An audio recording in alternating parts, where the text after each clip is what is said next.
Hey guys, isang short video lang ito.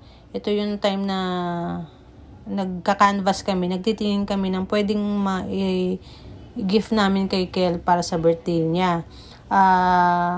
Actually, late upload na to, pagpasensya nyo na. Meron din akong i-upload na pagpe-prepare ko ng balloons lang naman. Hindi naman big time yung birthday niya sa mga balloons.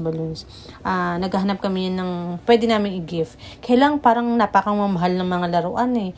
Iniisip ko lang, magbibili ka nun tapos matatambak lang. So, hindi rin kami nakabili niyan.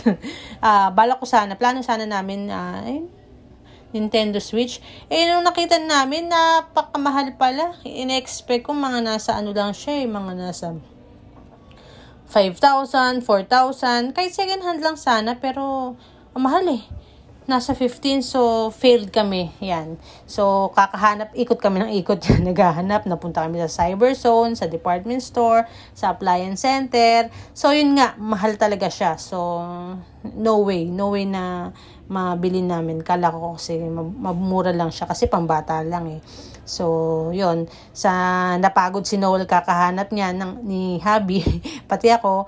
Kaya, naisipan na lang namin na kumain. Ayan. Yan yung mga choices ng Switch. So, late na rin masyado yan. Magko-close na yung mall. So, naisipan namin, next time na lang. Pupunta na lang kami sa Green Hills. At naisipan namin mag-take out na lang ng food. At para makain na lang sa daan. Ayan. Yun lang guys. Thank you for watching. Please like and subscribe. Hope you like it. Mwah chup chup. Kamsahamnida. Bye-bye.